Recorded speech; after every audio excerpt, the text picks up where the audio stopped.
அந்த சீரியல்ல வேற சாதம் தொட்டுக்கு வேற எதனா வெயிடுறான். போட்டு கிடக்குற நீ. நான் எல்லாரும் மியூட் ஆல் போட்டுறேமா? Sir okay. முடிச்சிட்டு போலாமா குளிச்சிட்டு? நீங்க அன்மியூட் பண்ணிக்கோங்க.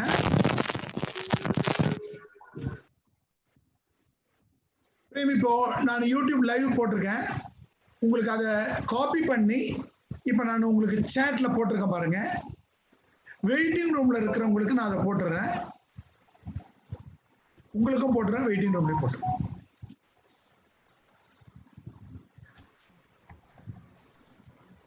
உங்களுக்கு இந்த லைவ் சேட்டிங் உள்ளதை உங்களுக்கும் போட்டேன்.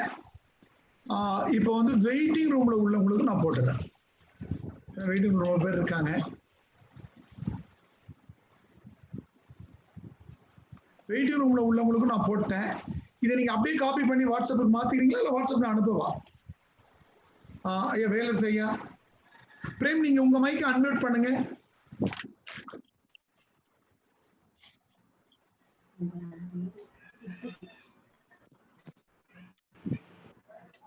பிரேம் சார், பிரேம் சார் உங்க மைக் அன்மியூட் பண்ணிட்டீங்க இல்லையா? இப்ப டெல்லி சார் வந்துட்டாங்களா வரலையா? வரல சார். பரவாயில்ல, அவர் வரல. நான் என்ன பண்றேன், ஹவுஸ்ஃபுல்லா இருக்கேன். நான் யாராவது ஒருத்தவங்க 2 பேரும் நான் வெயிட்டிங் ரூம்.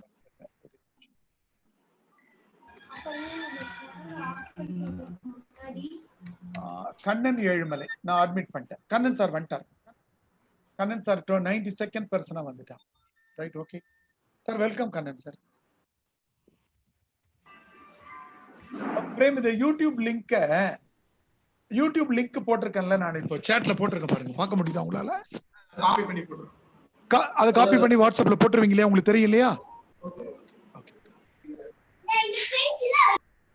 இனிமே உங்க கண்ட்ரோல்ல வச்சுக்கோங்கம்மா. நான் ரெக்கார்டிங் நீங்க சொல்லும்போது நான் ரெக்கார்டிங் ஸ்டார்ட் பண்ணிக்கிறேன்.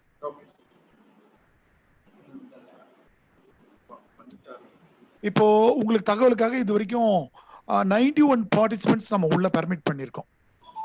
வேற யாராவது முக்கியமானவங்க வரணும்னாக்கா எல்லாரும் வந்துட்டாங்க. உங்க பிரின்சிபல் எல்லாம் வந்துட்டாங்க. இனிமே வெயிட் பண்றவங்களை பெர்மிட் பண்ணலாம் இல்லையா? 100 வரைக்கும்.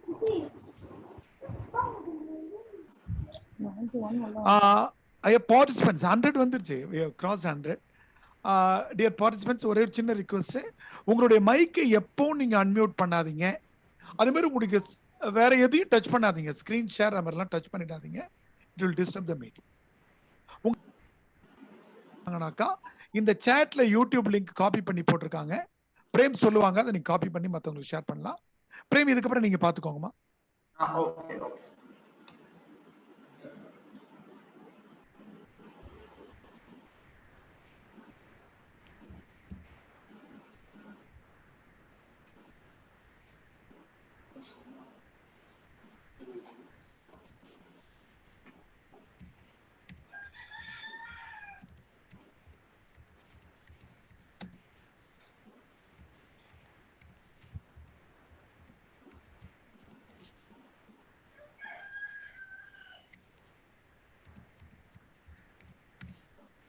பிரேம், அந்த சர்டிபிகேட் எனக்கு அனுப்பிட்டீங்கல்ல வாட்ஸ்அப்ல?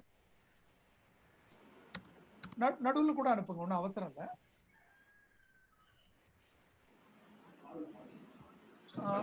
பிரேம், நான் பேசுறது கேக்குதாமா? அந்த சர்டிபிகேட் எனக்கு நடுவில், இப்போ நீங்க இந்த வெல்கம் அட்ரஸ் எல்லாம் முடிஞ்ச பிறகு சர்டிபிகேட் எனக்கு வாட்ஸ்அப்ல அனுப்பிடுங்க.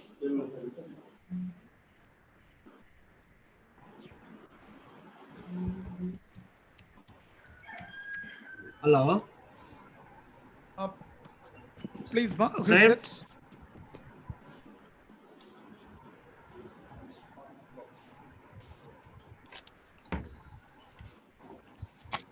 பிரேம், உங்களை யாரோ கூப்பிடுறாங்கம்மா. பிரேம் யார் சார்? யார் பேசுறீங்க? John Sundar. John Sundar. Oh, John Sundar, good. You are from Tiruvannamalai. நீங்க தான் ஃபர்ஸ்ட் பேசுனீங்க, ரைட்? ஆமா ஆமா சார். ஜாயின் பண்ணிட்டீங்க, right? Yes sir, yes sir.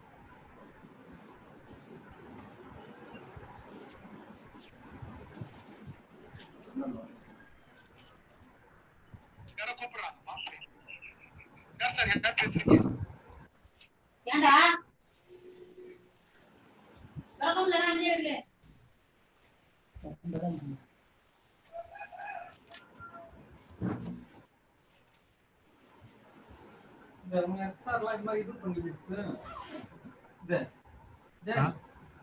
Yes sir.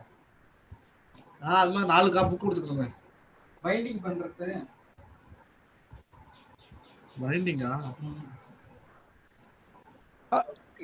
இந்த மாதிரி நடுவில் யாராவது பேசுனாங்கன்னா மியூட் ஆல் கொடுத்தேன் அப்படின்னாக்கா நீங்க பேசும்போது உங்க மைக் அன்மியூட் ஆயிருக்கான்னு பார்த்துட்டு பேசிக்கோங்க. Prem and Kannan sir.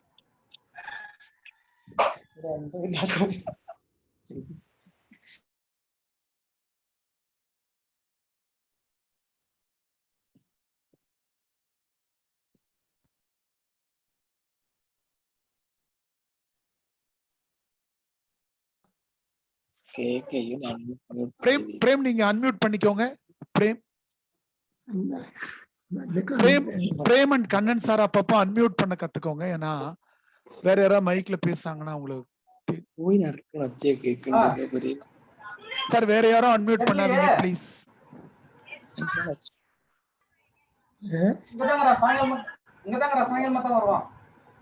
Frame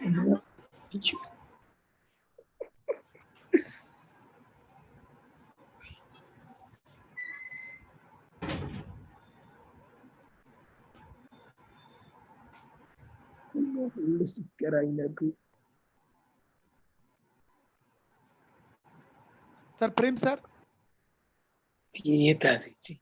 frame குரல் கேக்குதாமா? பிரேம்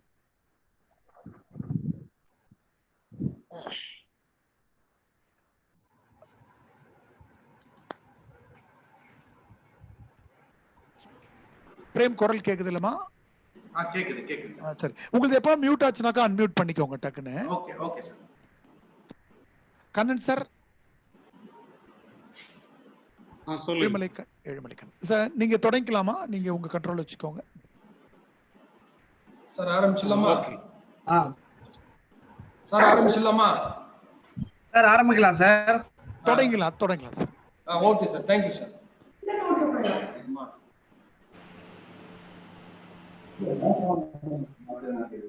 நான் எப்போ மியூட் ஆல் போட்டேன்னா நீங்க அன்மியூட் பண்ணிக்கோங்க Prem. Okay sir.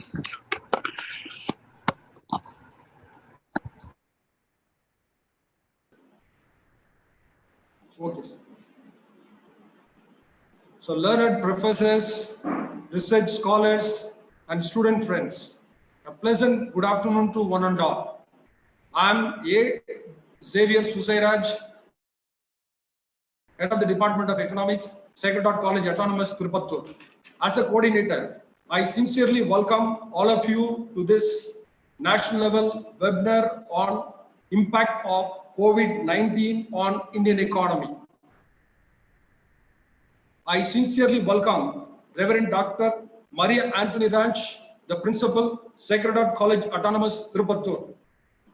Next, I welcome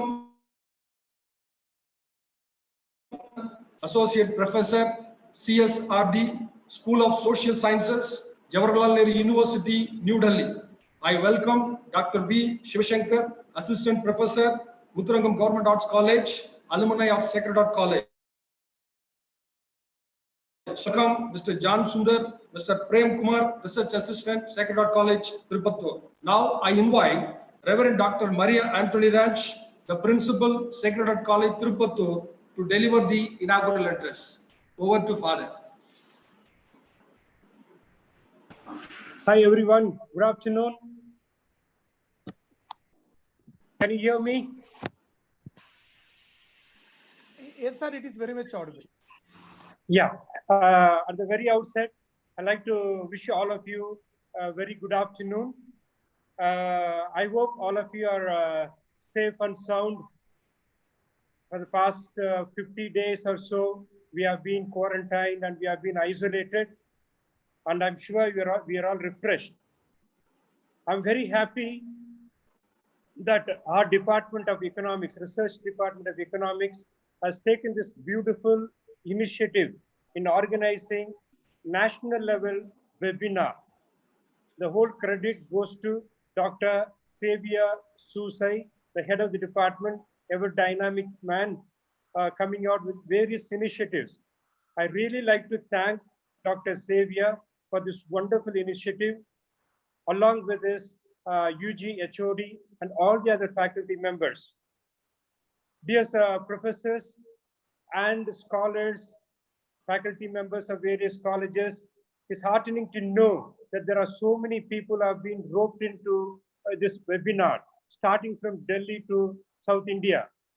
There are resource people from Jawaharlal National University from Delhi down south. So it all goes to the hard work of the Department of Economics, especially Dr. Xavier. And also like to thank for choosing the organizing team, for choosing a wonderful theme, the impact of COVID on Indian economy. Dear professors, we know today the COVID has brought down the curtain on entire world. None of us can imagine such a thing could happen today. A small virus, invisible virus has really locked down the entire world. In this scenario, how are we going to respond to the economy, especially Indian economy? The past 1 week, the central government, under the able leadership of our Prime Minister, Dr. Modi ji, lots of initiatives have been taken to revive the economy. The Finance Minister has been announcing number of steps to revive the various spheres of our economy. And I'm sure this webinar will give us an opportunity to listen to so many research scholars, research professors, economists who will come out with innovative ideas to revive our economy. As professors, as research scholars, what is our role in contributing to the building of our economy? That will be a wonderful thing. I wish this webinar will give us a lot of new insights to think about and come out with various research projects, minor, major projects, so that in the future, as learned faculty members, as learned research scholars, we can contribute to the economy. Once again, I take this beautiful opportunity to thank the Department of Economics and everyone who is involved in organizing this beautiful webinar. Thank you. Have a wonderful time. I wish you all the very best.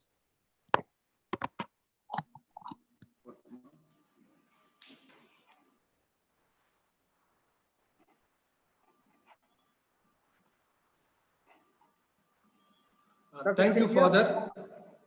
Next, I invite Dr. V. Shivashankar, Assistant Professor, Mudragam Government Arts College, to introduce the keynote speaker, Dr. Yelmalai Kannan. Over to Dr. Shivashankar.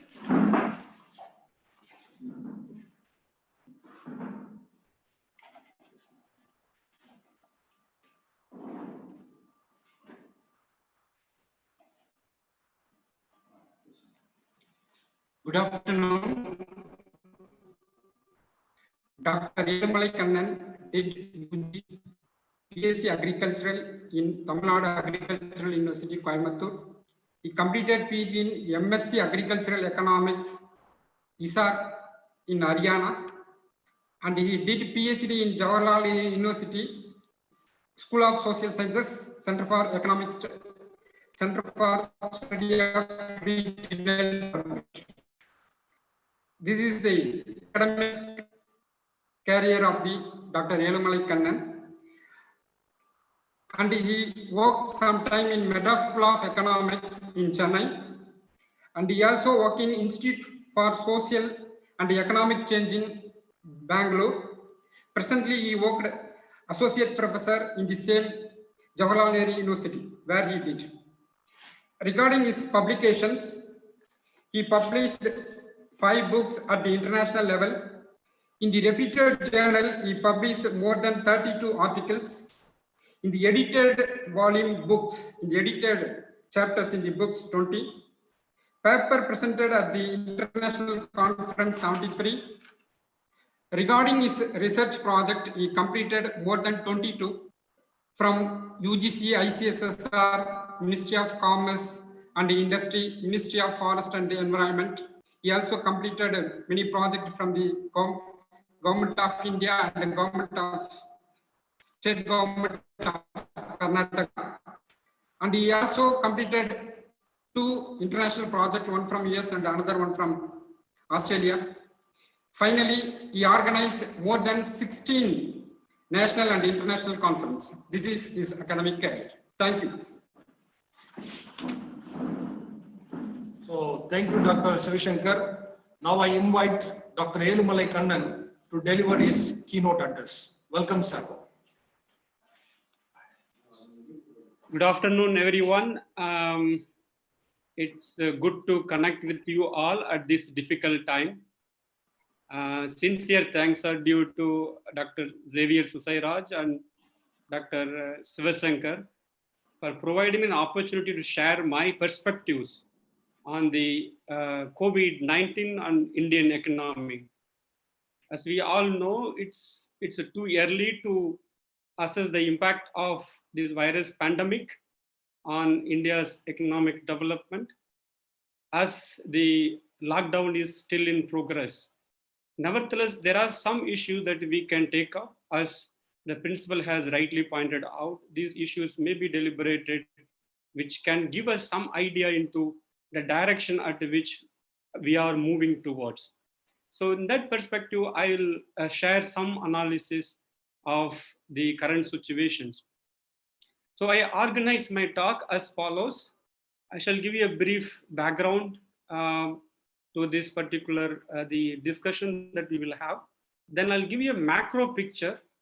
Then I'll discuss the stimulus packages for revival of the economy, which has been announced recently in different phases by the finance minister and the Central Bank of India.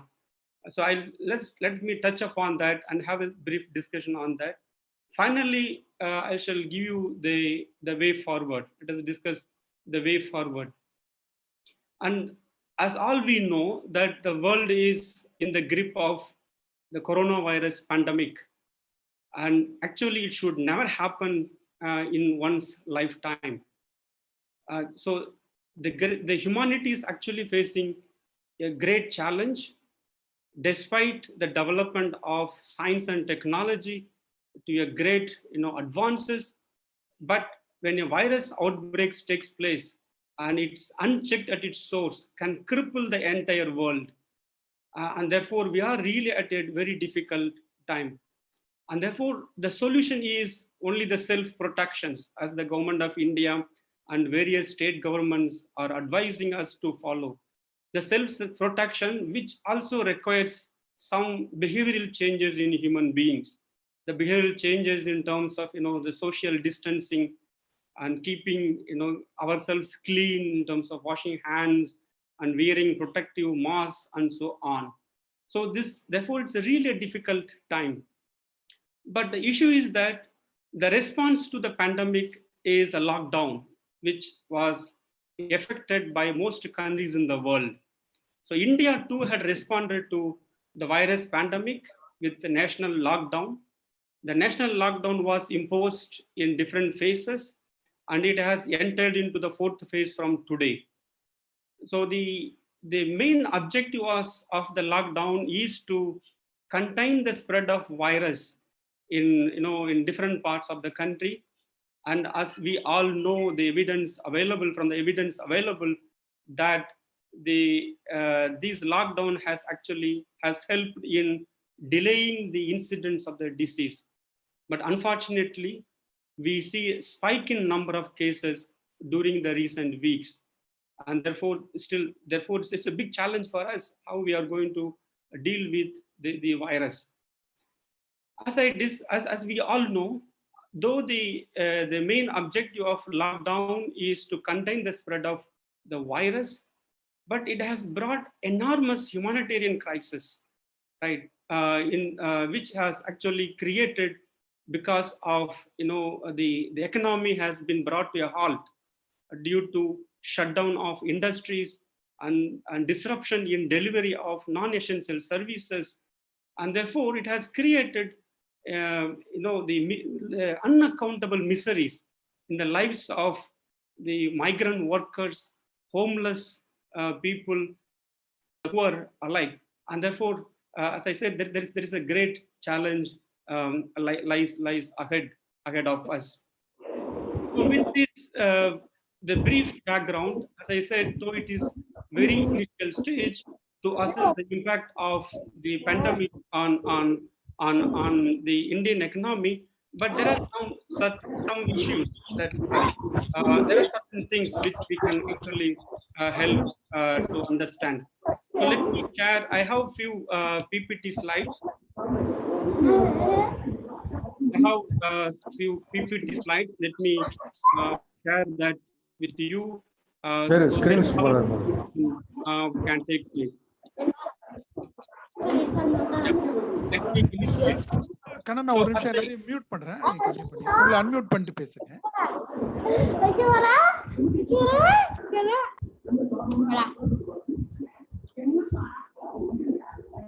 Kannan நீங்க உங்களை unmute பண்ணிட்டு பேசுங்க please.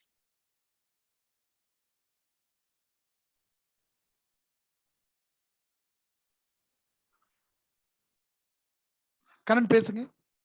Yeah. Wait.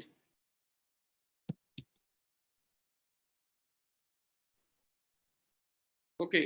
Am I audible now? Yes, sir. It is audible, please. Yeah. Okay. Okay. So let me share a few things with you, and therefore, which should help us some discussion later on. So, the immediate response to the virus pandemic is the national lockdown in different phases. And as a scholar, we need to look at this lockdown in a more critical way, and the theme or the perspectives that build around this lockdown. The first lockdown was initiated from 25th March and ended in 14th March, where the protecting lives of the individuals was a priority, and therefore the paradigm that existed at the time was the lives over livelihood.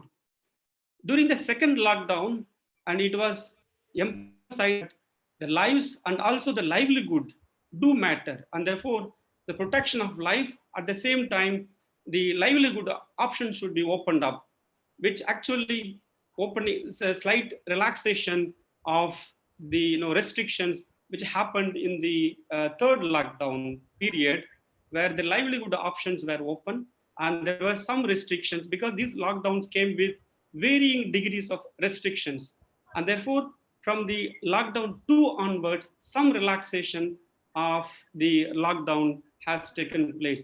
So in lockdown 3 there were the options, like the private offices were allowed to open with 30% staff, and it was also emphasized that we need to learn with the virus, right?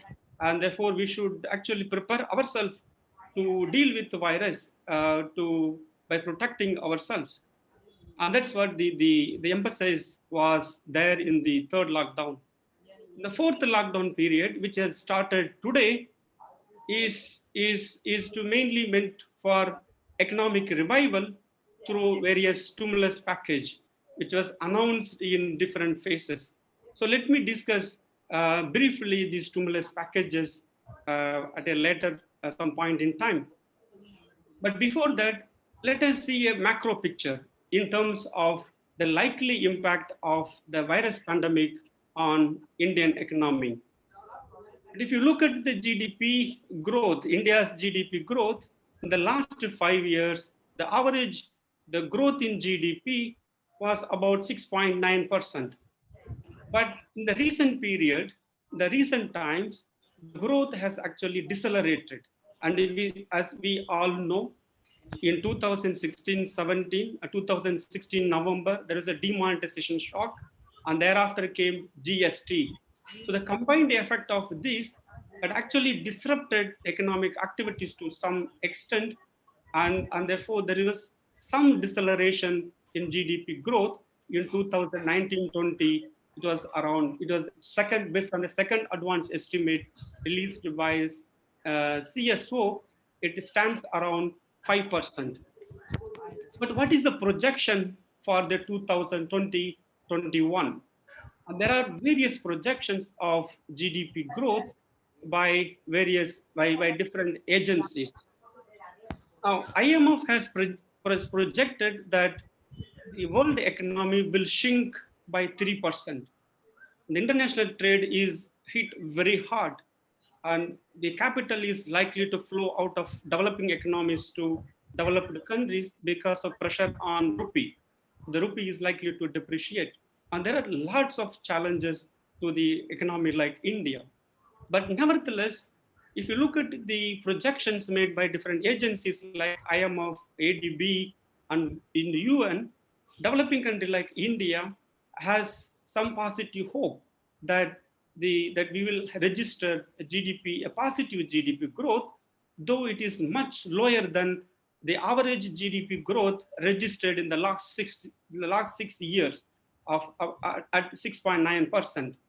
So there is some optimism that there is a positive growth in GDP ranging from say 1.2% as reported by UN and 4% by Asian Development Bank.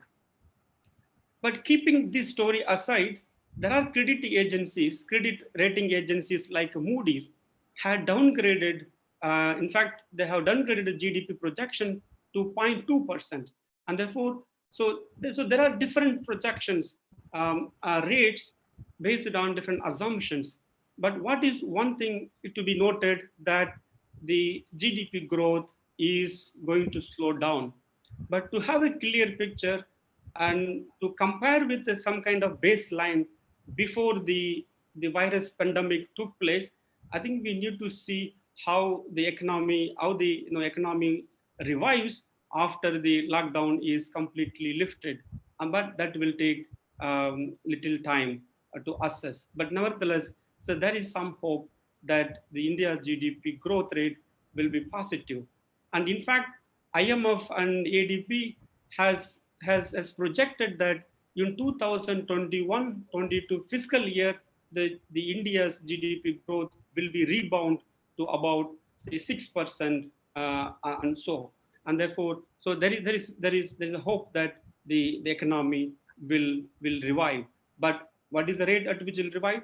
Again, it all depends on how effective the stimulus package is going to work in revival of both demand and supply side factors, right?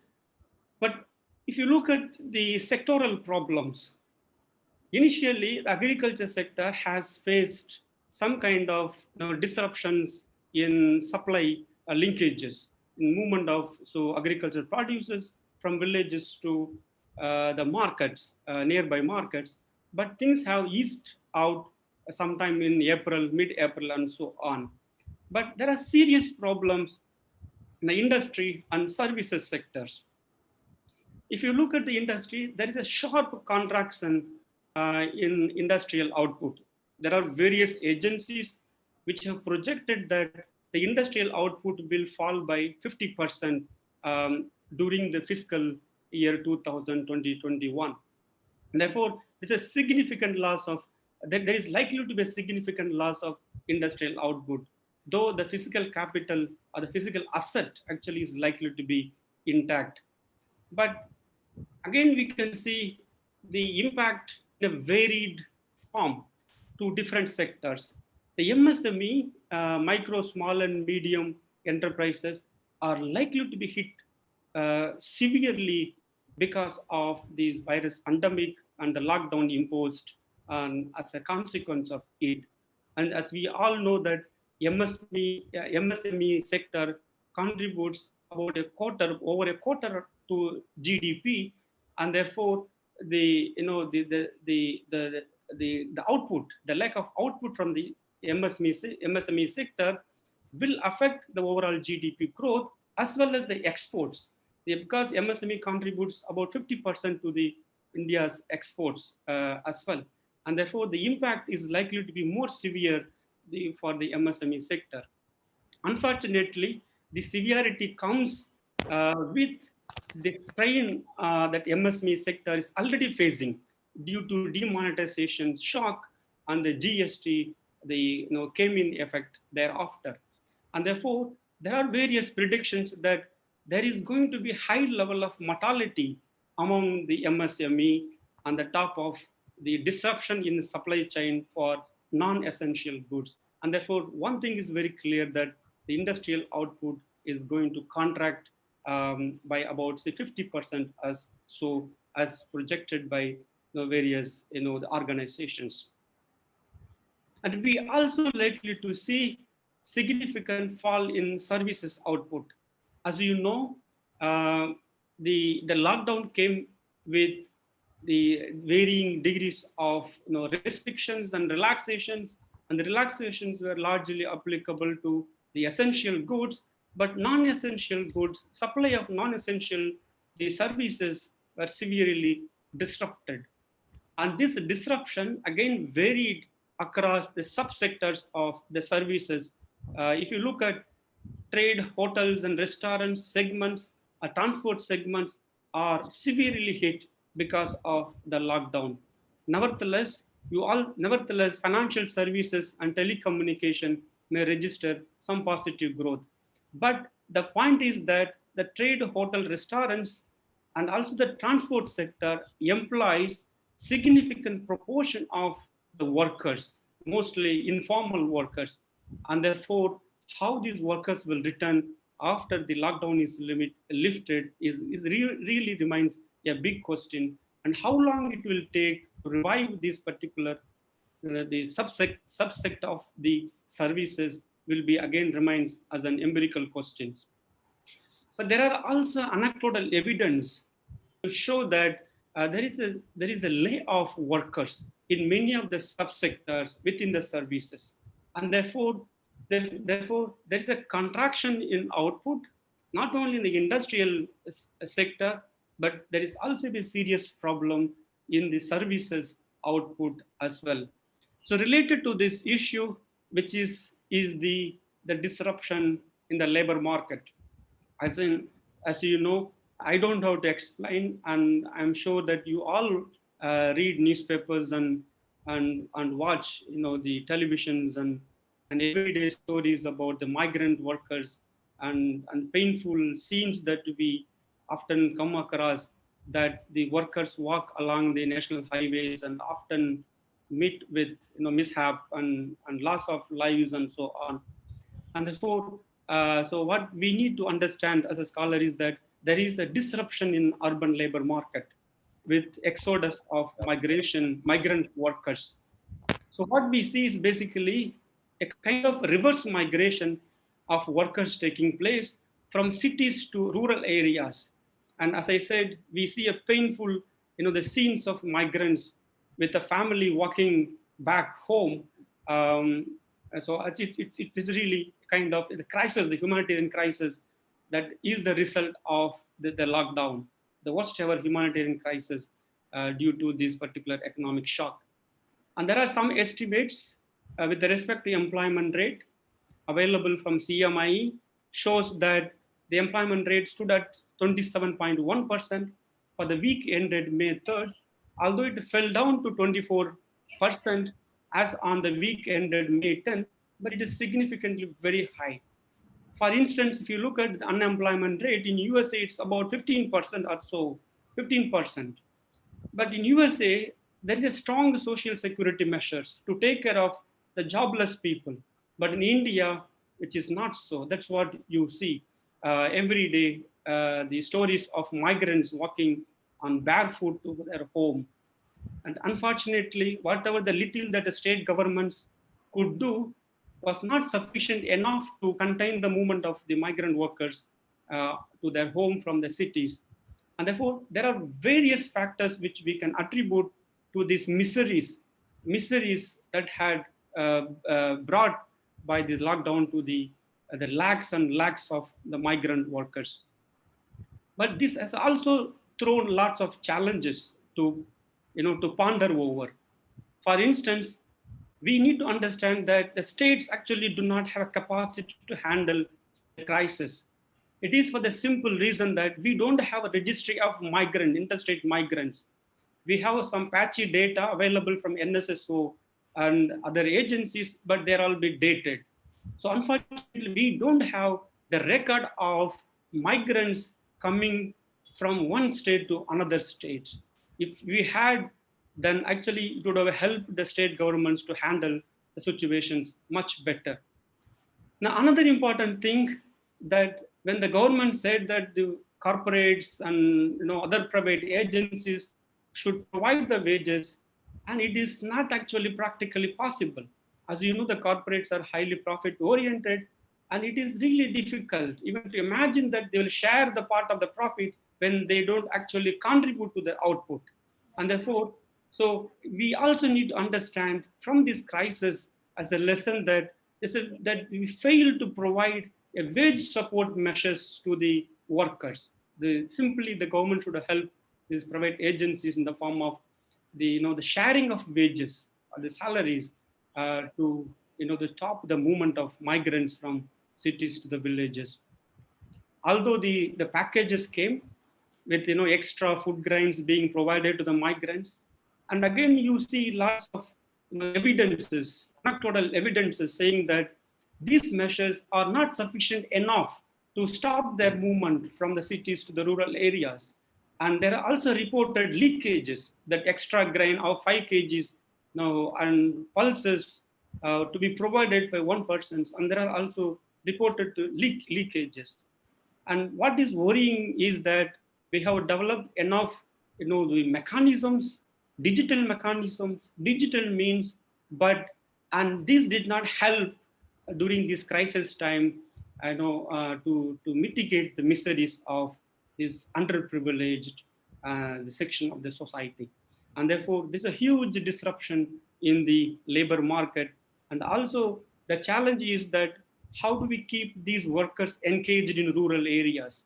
And how do we provide some sort of income support to the people who are moved to rural areas? I think that is where we need to look at the stimulus package announced in different phases by the government. Now it is claimed that the government has announced they provided about 20 lakh the crore rupees of the stimulus package to revive the economy. But if you look at these measures more carefully, these measures are mostly long-term in nature. They are all structural reforms. These reforms will take years to yield results. But what we need is the immediate response. What we need is the immediate response to revive the demand, to create effective demand, to create purchasing power in the hands of the people, and to revive the supply side, to revive the supply, to revive the production, the segments of the various the economy, right? I think that is actually the serious question that we need to ask if you look at these measures more carefully. For instance, if you look at the initial fiscal measures announced sometime in March, which comprise like a tax concessions and Garib Kalyan Yojana and health sector. Now, this pandemic has provided challenges for us. The challenge is actually to strengthen the public health sector. But if you look at the fiscal announcement made sometime in March, it accounted only for about 15,000 crore. But do you think that 15,000 crore rupees is enough, to build the public health infrastructures in remote areas of the country, where unfortunately till now the major outbreak has not taken place? I think that we need to look very carefully to what extent these fiscal measures are useful in terms of the creating public health infrastructure. I think that is actually the need of the hour at this time. And starting from May 13th onwards, there are the 5 phases or tranches at which the finance minister has made as a package, Corona package, or what you call a self-reliant India package, right? For example, if you look at tranche 1, announced in May 13th, amounting to about 5,94,000 crores. It's basically credit facility. It is the significant proportion of these allocations is mainly meant to be provided through credit or the liquidity schemes to non-banking financial institutions and other agencies. Right, as a credit guarantee, and also the government has promised that they provide the credit guarantee when the loan is given to the MSME. But what is not clear is what is the form of the credit guarantee that the government is assuring. As you know, that the banks hesitate to lend to the micro, small and medium enterprises, right? So, but if you feel that increasing the credit flow to MSME, when the banks themselves are hesitant to lend the loans, but to what extent this measure is going to helpful, to provide them working capital when they open the sector of the lockdown is lifted.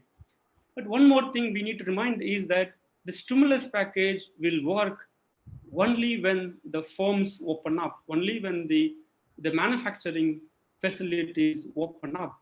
When the lockdown is in force, these stimulus packages actually are meaningless. They will not work, right? Unless until the factories start working, right?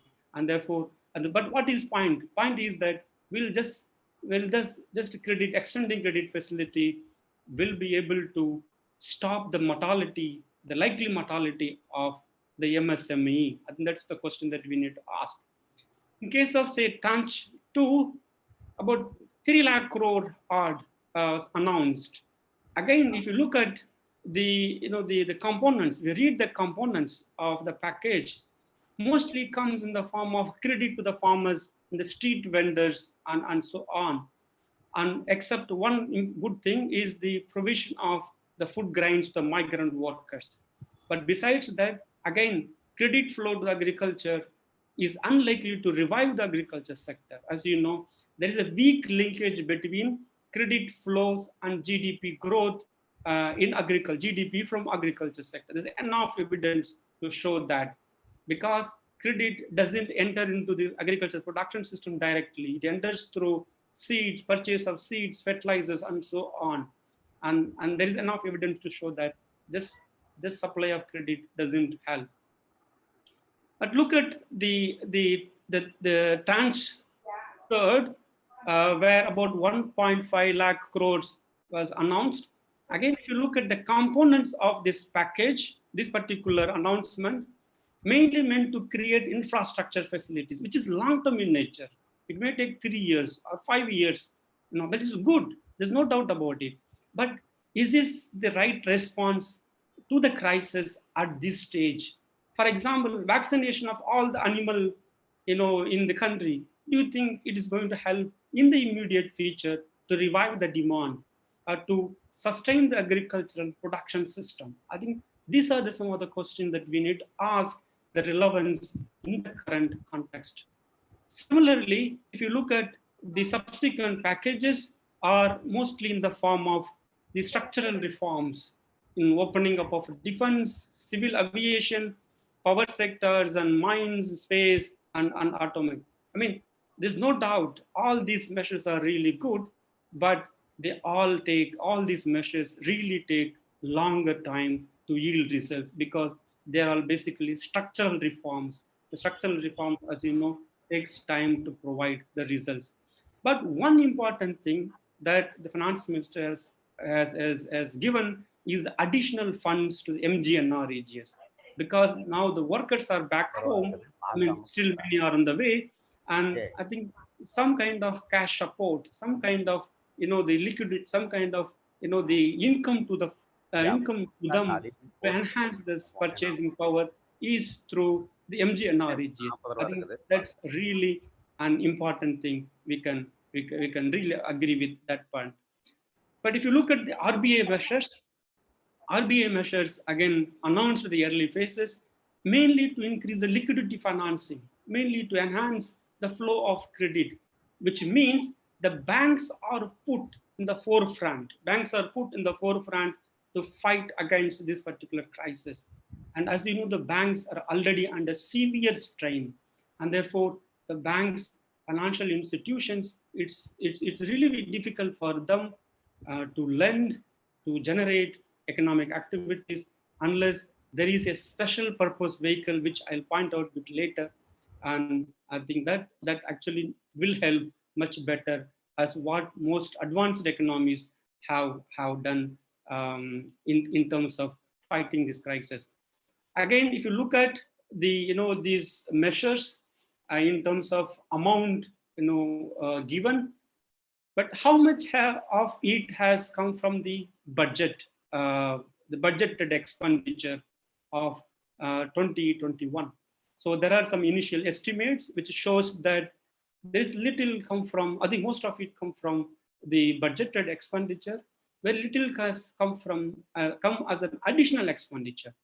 Again, if you look at the details of the package more carefully, there are overlaps of the measures in terms of the RBI, basically the central bank, what has announced in the beginning, and the announcements in terms of credit facility and all that has come in the form of the 5 tranches. There's a huge overlap of these measures. And I mean, if someone works out, in fact, the RBI, the measures will account for a lion's share, a significant share of the 20 lakh crore rupees. So actual amount and as an additional amount coming from the government would be too little, and also it is too late. It is too late, to bring all these things. But nevertheless, there are structural reforms, and if they are implemented in spirit, it will be really great, and that will have a long-term impact on the economic growth. So these are the few measures, few things which I thought I should share with you. And finally, what is the way forward? How do we move? And how long it will take to revive the economic activities? Again, as scholars, we can think more critically that the economic revival will take place, but it will be very, very slow. The revival process will be very slow. Even after the factories and the offices open up, private offices open up, and we need to maintain social distancing in workplaces, because now it is a new mantra that we need to learn how to live with the virus, and therefore we have to protect ourselves by maintaining the social distancing, as I mentioned earlier, which requires behavioral change in human beings, right? But we often don't. That is actually a big risk lying ahead, right? Now, another important thing, the coronavirus has actually opened up to us is the investment in public health infrastructure. Unfortunately, along these, the stimulus packages announced in different phases, one would have expected huge allocation for the creation of public health infrastructure, right? I think that is a bit disappointing. That except 15,000 crores announced in the initial stages, nothing much has come out of that, right? So I think that the government needs to think seriously on that, creating, strengthening the existing public health infrastructures in the country. I think that's really very important, to contain the effect of this virus. And another important thing, what actually we need to do is to enhance the direct fiscal transfers to states. As most state governments, as we know that most state governments have dried up the resources. The resources are dried up, and the RBI during the initial time, it came up with the ways and advances, means and advances of, as a way to lend to the state governments. Initially, it was 2,000, the crore, later extended to 2,500 crores, but it's all coming in the form of loans, right? I think that's actually a serious problem. Even yesterday's announcement by the finance minister, that she had pointed out the states can have an additional borrowing capacity moving from the cap of 3% to 5% of gross state domestic product. No, again, it is something I mean, we need to think seriously on this. It's for the reason that the GDP is itself is contracting, right? The GDP growth is slowing down. Now, even if you increase the cap from 3% to 5%, how much is additional borrowing, the market borrowing that states can do, right? That's the one thing. Second thing, the borrowing from the market is likely to be very expensive, right? Whether the states, given their fiscal situations, will be able to undertake such borrowing. Rather, what center should do, center should actually pool their resources or borrow on its own and transfer the money as a direct fiscal transfer to the state governments. I think that should help, that should facilitate the state governments, to tide over the current crisis. Actually, if the state actually, unfortunately, is depending upon the center for its own resources, because the tax revenues, GST tax collections have come down, revenues have come down. In fact, almost say 50% of its own tax revenues from say registration, sale of liquor, and all that have dried up. And therefore, I think this is a time that the center actually gives a direct fiscal transfers to the states rather than pushing the states to borrow, to get into the borrowing from the markets. I think that's not right way.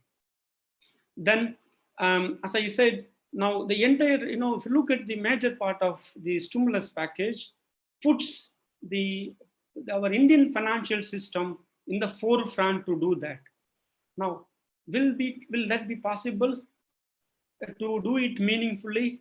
I think it would be very wise to set up a special purpose vehicle like SPV, which should actually, foresee the lending and other revival activities of the economy, which actually, I don't know, somehow it did not come up all this time. I think that should be the right way to start with a special purpose vehicle for the revival of the economic activity. Again, it has been done by many advanced countries at this crisis time. Now, there is a strong need for creating both demand and supply stimulus measures, right? Now, one thing is direct, the provision of food grains. That should be actually done more appropriately, avoiding leakages, and more importantly, putting cash in the pockets of the poor. I think that should help to create demand, consumption demand. I think that's very important. But another thing, if you look at most of these measures are meant to revive the supply. But again, as I said earlier, will these measures help the firms, industries to create, they start producing goods? I think it will not do it immediately, because these are all not immediate measures. These are all structural reforms. I think we need to think both the short term, the demand creation, and supply side, the stimulus measures, the need of the hour, right? The last important one, as the urban labor market is in disarray, and the most workers are already in the villages. But when the factories start working in urban areas, as very urban, semi-urban areas, how will the workers, the migrant workers, will come back, return?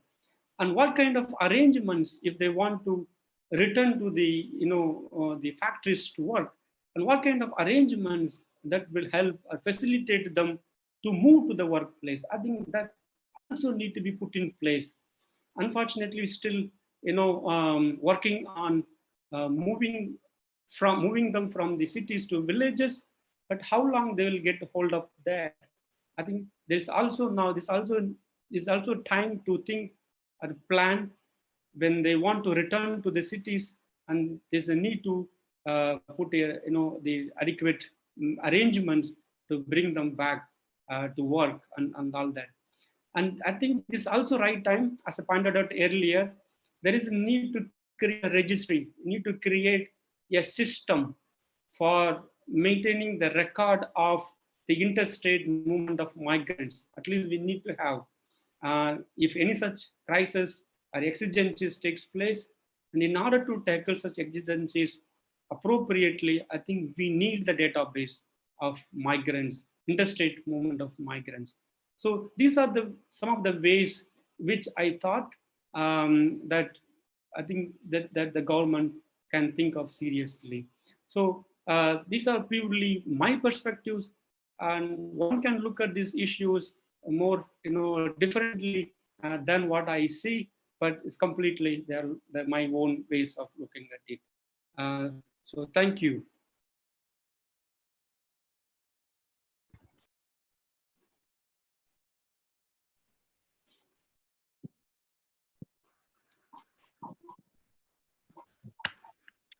ஐயா தமிழ் ஐயா ஐயா ஒரு நிமிஷம் Kannan sir stop sharing கொடுத்து ஐயா certificate இப்ப இல்ல கொஞ்ச நேரம் இருக்கு அவங்க பேசு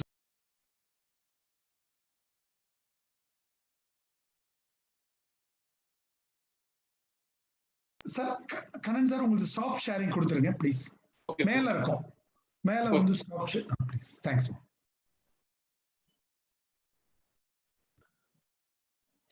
It's over to Mr. Prem sir and the HOD who are available in the college now. Hello. Yes sir, it is audible. You can talk. Pugazhendhi ஐயா கொஞ்ச நேரம் கழிச்சு பண்ணலாங்கய்யா vote of thanks அப்போ. Hello sir. Pugazhendhi sir vote of thanks அப்போ certificate display பண்ணிக்கலாம். Sorry sir. Sir, சரிங்க. go for questions. Sir, excuse me. Yes, please. This is Dr. Jayanti from Nandana Arts College. Sir, you have been talking about all economic impacts. What do you think about the psychological impact on the people? Yeah, I think it's really unaccountable, difficult to speak on that. It is a huge psychological impact. Those who are out on the road, and also those who are locked up inside the door. So I think it's a huge psychological impact that it has created. So perhaps what I feel that the government, even the civil society organizations, should start thinking on counseling, should start opening up some kind of helpline numbers to talk to them, to open up their mind and to discuss the issues that they have in their mind. I think they should do something very seriously on this front. I fully agree with you. Yes. Because normally in normal condition it's okay, fine, everybody copes up with the stress and all that. But now I think most of the people whom I meet are I think frustrated. They are not able to explain clearly about what they feel like actually. I think there is a need for it. Yeah, I agree with you. Yeah, thank you, sir. Next question. I have hello. Yes, Hello. please. Yes, please. Hello, sir. I am Dr. Perisami from Grisujeni College, Bangalore. Sir, I have two doubts, sir. The first one is the MSME. They have allotted some amounts for the MSME sectors, and for the micro and small entrepreneurs or the businessman. They already have some loan or credit they are getting from the bank side. So again, how they will get the loan, or under this economic packages, how they will get the benefited? And then second one, you mentioned in your PPT like the food leakages and the inadequate food. For ethically, the government should have the responsibility to provide the food during this kind of pandemic or in these critical conditions.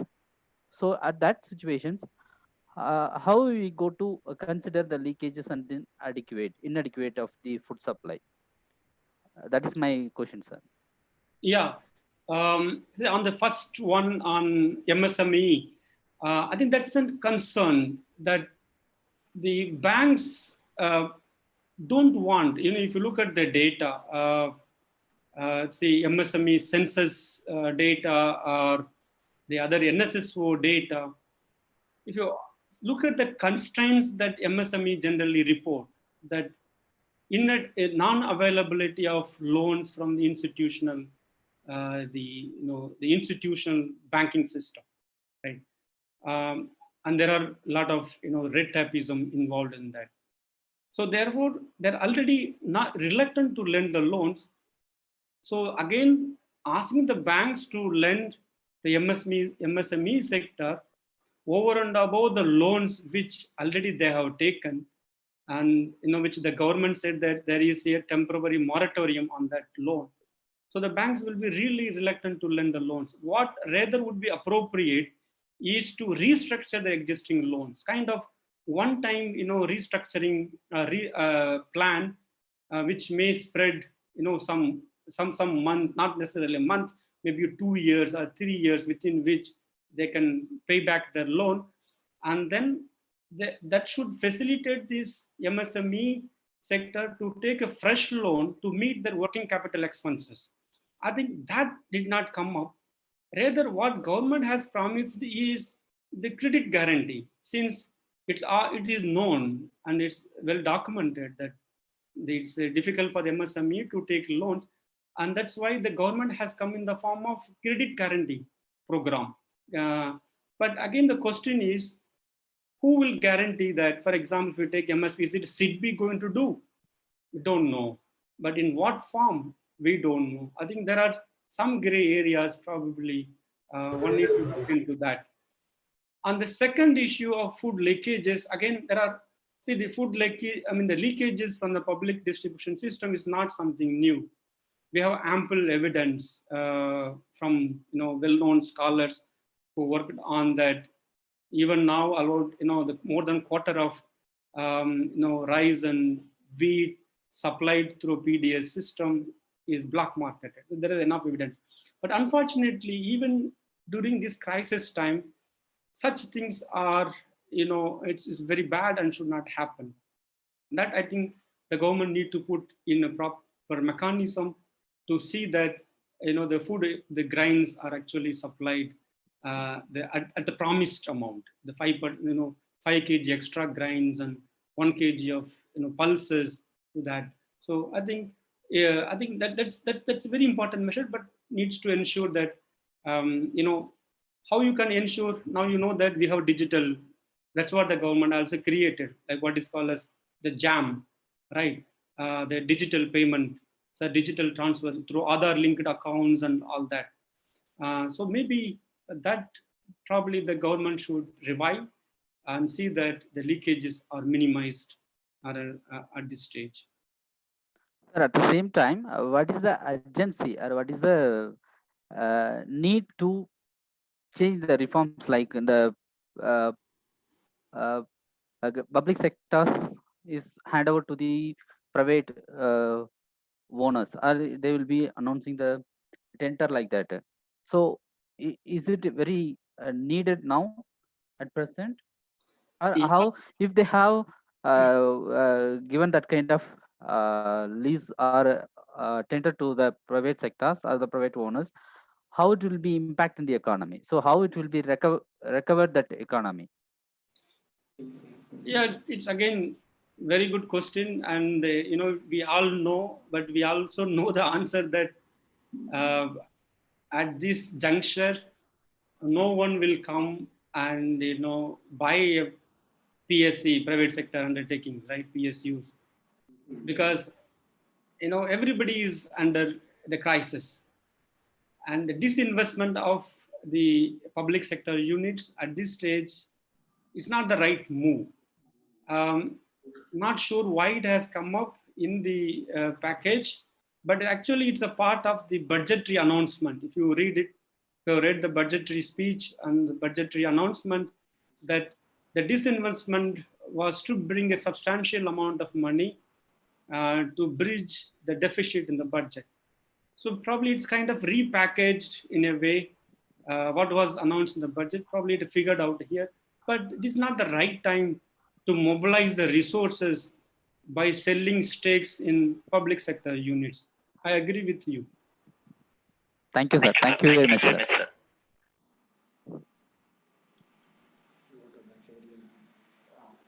Sir, good afternoon, sir. Continue. Yes. Yes, madam, it is audible. Please continue.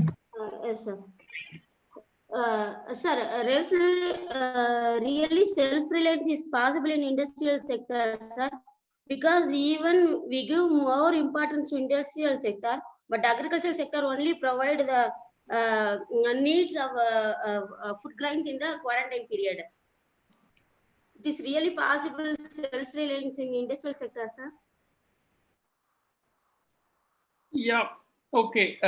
So it is actually, I mean, I'm more critical, but because I'm not able to see all of you in person, therefore I need to be a bit careful also in responding, given the background, institution and all that. So the thing is that, yeah, I agree with you. See, it has all these, announcements have come in the form of the package, Atma Nirbhar, the program, and it is called a self-reliant India, which in a way actually antithesis to globalizations, right? All neoliberal, the policies, opening up of the markets and liberalization and so on. So it basically goes against the globalizations, and that's what deglobalization is taking place. And therefore now this new mantra, you need to be self-reliant. Self-reliant India, not necessarily only in agriculture, but in all other fronts. And that is what I think the intention seems to be behind this particular approach. But in terms of industry, of course, you need to import certain inputs. You need to rely on the world market to import certain technologies and imports. So it's not the right age. Again, I mean, there are many other things, make in India and all that, to what extent does really help. So I don't want to get into the details of it, but yeah, but this actually it's seen as a package, as a to revive the economy. Thank you, sir.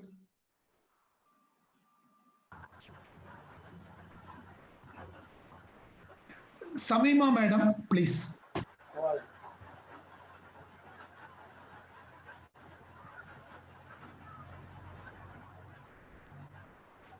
Samima, madam, has requested. She has risen her hand. Is there anybody?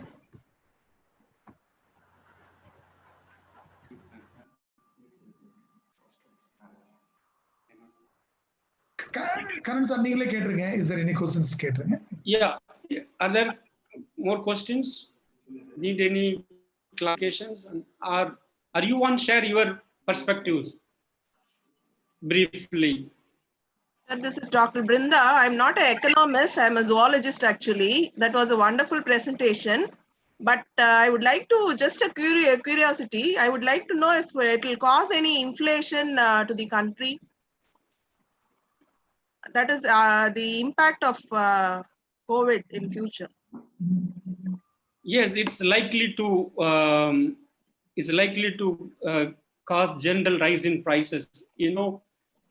Now the rate of rise in demand, the demand for goods and services, is much higher than the supply side, the rate of rise in supply, right?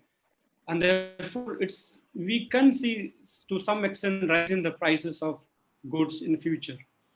And again, as I told you, some agencies, while forecasting the GDP growth, have predicted that the inflation will rise to some level, to about say 6% or so.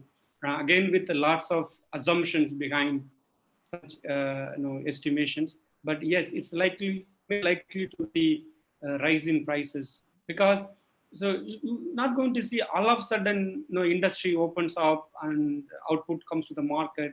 Because you need workers, right? You need laborers. The laborers are gone out to the villages. Now, when will they come and resume the operations? So it will take time. And therefore, probably whatever is there as an inventory, which is now coming out. So once it is exhausted, and unless the fresh supply comes to meet the demand, the prices are likely to rise. Thank you so much, sir. Hello. Hello. Hello. Yeah, I'm hearing. Sir, I am Dr. M. Sivakumar from Chikkai Naikar College Road. Okay. Sir, the past 5 days, Nirmala Sitharaman announced many packages. Is there any packages to stimulate the demand side? Yeah.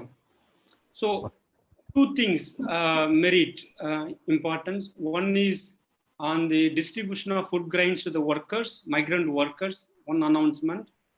The second is on rise in allocation of MGNRGS fund. I think these two things are directly pointed towards stimulating demand, consumption demand. But again, how effectively, as you know, MGNRGS start, the work starts coming up, and panchayats in villages start planning their activities, and more importantly, flow of funds. I mean, see, one thing we remember, there are announcements, but how much time will take to see that the money flows from center to the state, then to the panchayats, or from center to the panchayats directly. So it all depends on how fast the money the flows to the panchayats accounts. Then from there they plan, execute the works, then distribute the cash to the workers. So these two measures are directed towards the the demand creations in the villages. Okay. Thank you, sir.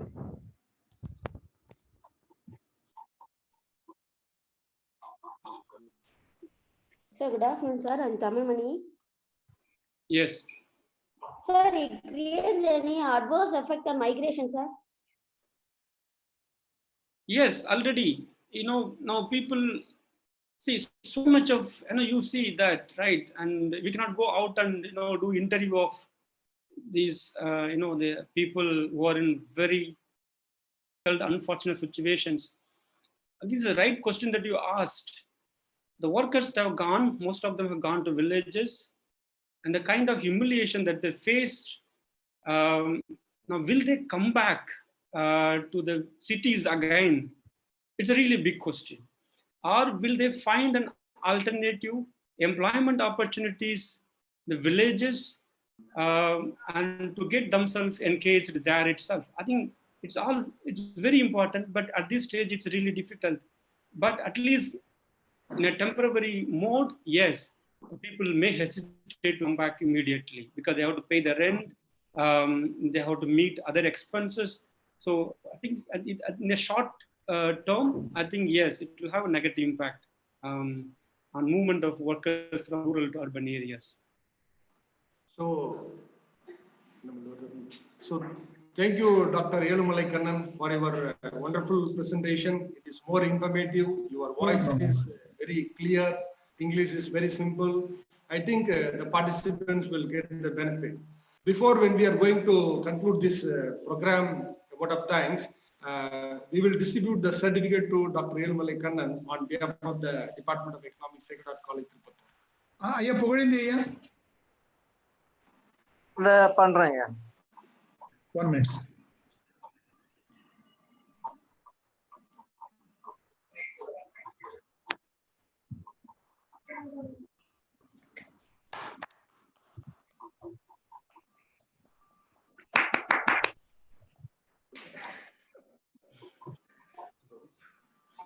எடுத்துக்கலாம்.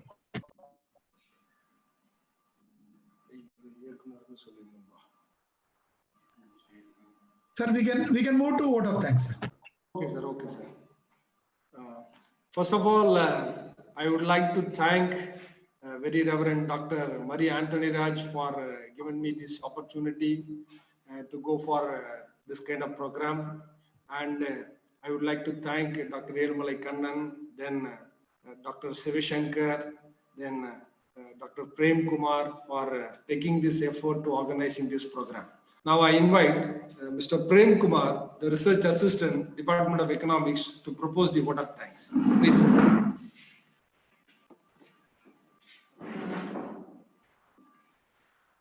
Good evening to one and all present here. I am very happy to propose the vote of thanks. First and foremost, I would like to thank the Almighty God for this opportunity. I would like to thank Reverend Dr. D. Maria Anthony Raj, principal of our college. He is the man, one who inspired by the Don Bosco and inspiring us always. Next, I would like to thank Dr. A. Xavier Susaraj, head of our department. He is the captain of our department. And also I would like to thank Dr. V. Shivashankar, assistant professor, Mutharangam Arts College, for supporting us to organize this webinar. Let me thank our resource person, Dr. Elumali Kannan, associate professor, CSRD JNU, for his wonderful lecture on impact of COVID-19 on Indian economy. Thank you so much, sir, for accepting your busy schedule. And also I would like to thank all the staff members of our department. And I would like to thank Tamilan Aya, who made this workshop with this technical support. Finally, I would like to thank all the participants from various institutions, colleges in India. Once again, thank you one and all. Thank you. Meeting முடிச்சுக்கலாம்லமா Prem? Okay, okay, sir. Okay, ma, see you again. Thank you. Thanks to everyone. Thank you, thank you, sir. Hello. Sir, feedback link, sir. Sir, feedback link. Sir, where is the feedback link, please? I will circulate it. I will circulate. Through mail? Yeah, mail. Thank you. Thank you. Okay, thank you. Thank you, sir. Thank you. Thank you.